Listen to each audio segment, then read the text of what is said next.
সম্পর্কে ঘন ঘন ঝগড়া হলে কি করব বা কি করা উচিত। কেউ একজন বলেছিল সম্পর্কে ঘন ঘন ঝগড়া হলে নাকি সম্পর্কে প্রেম বেড়ে যায়। আবার অন্য একজন বলেছিল অতি সন্ন্যাসীতে গাজন নষ্ট, মানে অতিরিক্ত কোনো কিছু ভালো নয়। তাই দুটোকে এক করে আমি বলছি, ঘন ঘন ঝগড়া হলে সম্পর্কটা বরং নষ্টই হয়। নমস্কার, আমি দীপান্বিতা রয়েছি তোমাদের সঙ্গে। আজকে আমি যে বিষয়টি নিয়ে কথা বলতে যাচ্ছি, সম্পর্কের ক্ষেত্রে এটা একটি খুবই কমন বিষয়। এমন কোনো সম্পর্ক নেই যেখানে ঝগড়া হয় না। সম্পর্ক থাকলে ঝগড়া হবেই, কিন্তু বিষয় হচ্ছে তার পরিমাণটা কত। সেই ঝগড়াটা এমন নয় তো যে এই ঝগড়ার কারণে শেষ পর্যন্ত সম্পর্কটাই ভেঙে গেল।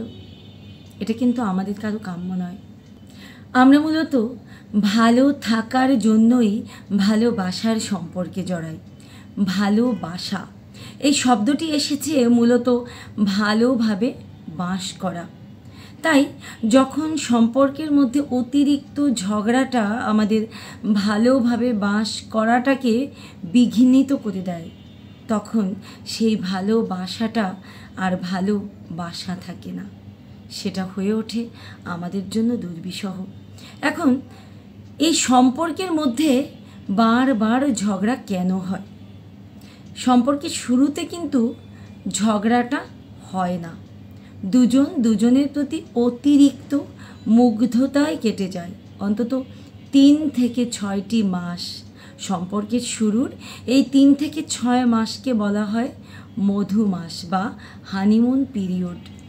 এই হানিমুন পিরিয়ডে আমাদের ভালোবাসার মানুষটির সব কিছুকে ভালো লাগে, আর ঝামেলাটা শুরু হতে শুরু করে মূলত সম্পর্কের 1 থেকে 1.5 বছর পার হয়ে যাওয়ার পর থেকে। অনেক ক্ষেত্রে 2 বছর বা 3 বছরের পরে গিয়েও হতে পারে। আবার অনেকের ক্ষেত্রে এই ধরনের ঝগড়া কোনো দিনও হয় না। তাহলে ঝগড়াটা তৈরি হয় কেন? ঝগড়াটা আসে কোত্থেকে? মূলত ঝগড়াটি তখনই শুরু হয় যখন একজন আরেকজনকে অনেকটা চিনে ফেলে, জেনে ফেলে। তার যে দোষগুলো ঢাকা ছিল সেই দোষগুলো বের হয়ে আসে।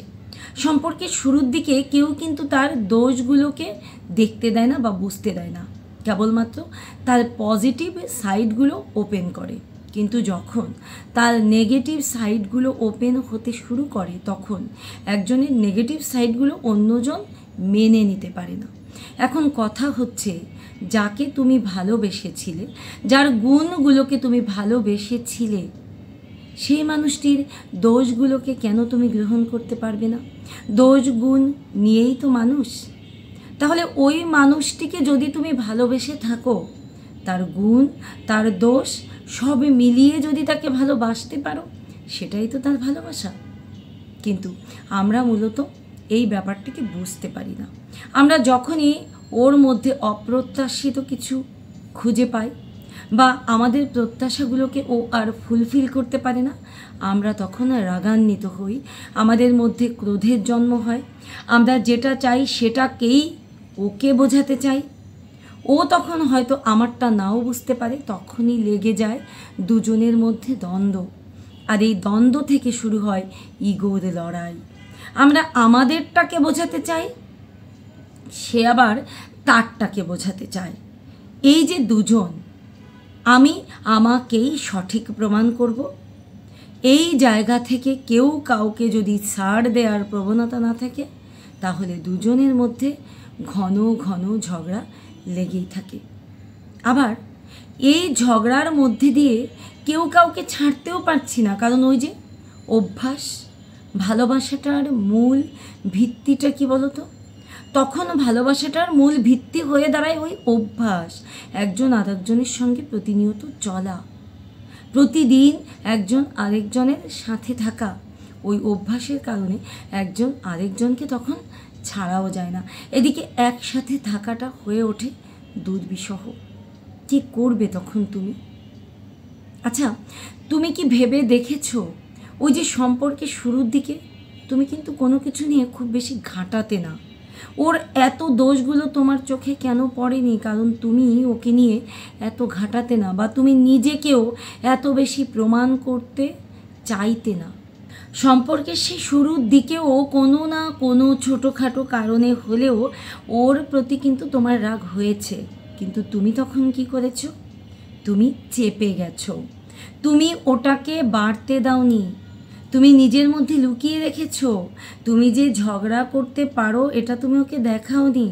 তুমি ভেবেছো ওর সঙ্গে ঝগড়া করলে, তর্ক করলে ও আমাকে খারাপ মনে করবে, তুমি চেপে গেছো। তো এখন কেন ঝগড়াটা করছো? যাকে তুমি ভালোই বাসো তার সঙ্গে এত দ্বন্দ্ব কেন? চেপে যাও না। কোনো কারণে যদি ওর উপর তোমার খুব রাগ হয়েছে, তুমি তাহলে ওকে বুঝতে না দিয়ে বলো যে আমার একটু মুড খারাপ, অন্য একটি কারণে, কারণটি তুমি নাও, তোমাকে আমি বলবো কিন্তু আমি পরে বলবো, এখন একটু একা থাকি। তুমি তখন এটা বলে মোবাইলটা নিয়ে কিন্তু বিজি হয়ে যাবে না, তুমি মোবাইলটাকে সাইড করে রাখো। তুমি মাথা ব্যথা করছে বা মন খারাপ বলে চুপচাপ থাকো। তুমি ওকে নিয়ে ভাবো যে কিভাবে সম্পর্কটা আবার সুন্দর করা যায়, কিভাবে সহনশীল হওয়া যায়। একটি সম্পর্ক তখনই টিকে থাকে যখন দুজনের প্রতি স্যাক্রিফাইস করে।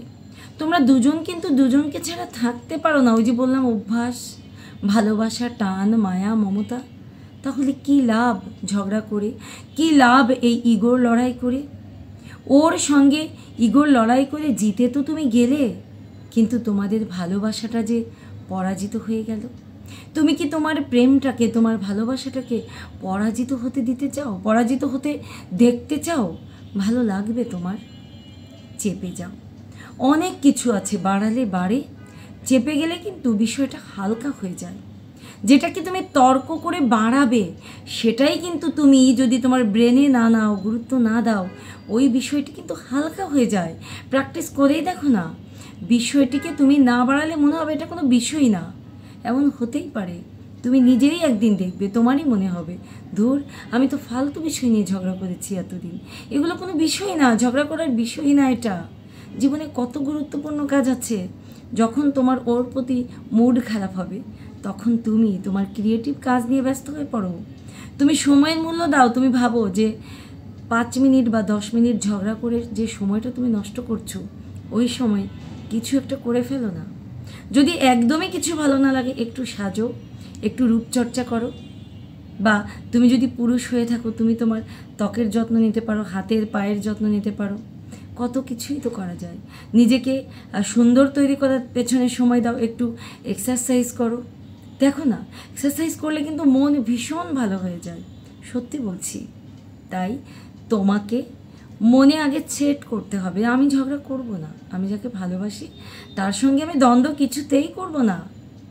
তুমি একটু চেষ্টা করেই দেখো না, তোমাদের কখনো ঝগড়া হবে না। ওই গানটির কথা মনে আছে? দেখেছি রূপসাগরে মনের মানুষ কাঁচা সোনা। দেখো, মনের মানুষ কিন্তু খাঁটি সোনার মতো, সহজে পাওয়া যায় না, অনেক সাধনা করে তবেই তাকে পাওয়া যায়। সেই মানুষটিকে কিন্তু তুমি একদিন অনেক সাধনা করে পেয়েছিলে।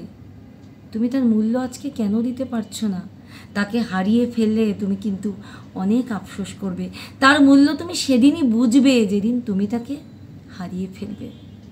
আর যদি এমন হয় যে তোমাদের সম্পর্কটা এমন পর্যায়ে চলে গেছে যে তোমরা দুজনকে আর সহ্যই করতে পারছো না, একজন একটি ভালো কথা বললেও অন্যজনের কাছে অসহ্য লাগছে, তাহলে তোমরা দুজনে বসে আলোচনা করে সমাধানের চেষ্টা করো। এভাবে 1 বার 2 বার 3 বারেও যদি কোনো সমাধান না আসে, তাহলে তোমাকে অবশ্যই কঠিন সিদ্ধান্ত নিতে হবে। তাহলে তুমি তার সঙ্গে আলাদা হয়ে যাও না কেন? দেখো, একটাই তো জীবন, এই জীবনটা কিন্তু যন্ত্রণা নিয়ে কাটানোর জন্য নয়। যদি ওর সাথে তুমি অ্যাডজাস্ট করতে নাই পারো, কেবলমাত্র পরিবারের চাপে বা সমাজের ভয়ে, একটি জীবন নষ্ট করে দেওয়ার তো কোনো মানে হয় না, সারা জীবন যন্ত্রণা পাওয়ার তো কোনো মানে হয় না। তোমরা আলোচনা করে আলাদা হয়ে যাও। একটি সম্পর্কে বিচ্ছেদ হয়ে যাওয়া কারও কিন্তু কাম্য নয়। যেমন তোমারও নয় তেমন আমার ক্ষেত্রেও নয়। আমি বলছি না যে এই সম্পর্ক থেকে তুমি বেরিয়ে যাও, কিন্তু তুমি চেষ্টা করো। সেই চেষ্টার পরেও যদি এমন হয় যে তোমাকে যন্ত্রণার মধ্যেই ডুবে থাকতে হচ্ছে, তোমার জীবনটা একেবারে অসহ্য যন্ত্রণাদায়ক মৃত্যুময় হয়ে উঠছে, তাহলে তোমাকে একটি কঠিন সিদ্ধান্ত নিতে হতেই পারে। আমি আরও একবার বলছি, যে মানুষটিকে তুমি ভালোবেসেছো সেই মানুষটির দোষগুলো না খুঁজে তার গুণগুলোকে খোঁজো, তার গুণগুলোকে নিয়ে ভাবার চেষ্টা করো। তুমি ওর দোষগুলোকে ছুঁড়ে ফেলে দাও না, ওর দোষগুলোকে তুমি গুরুত্ব দিও না। মানুষটিকে তো তুমি ভালোবেসেছো, আর একবার চেষ্টা করেই দেখো না যদি ওকে নিয়ে ভালো থাকা যায়। ভিডিওটিতে যদি তুমি লাইক না করে থাকো প্লিজ এক্ষুনি একটি লাইক করে দাও, আর চ্যানেলটি যদি সাবস্ক্রাইব না করা থাকে প্লিজ চ্যানেলটিকে এক্ষুনি সাবস্ক্রাইব করে বেল বাটনে অল ক্লিক করে দাও, যেন তুমি আমার পরবর্তী ভিডিও পেয়ে যাও। তুমি ভালো থেকো, ভালো রেখো তোমার ভালোবাসার মানুষটিকে, সেই প্রত্যাশায় আজকের মতো বিদায় নিচ্ছি।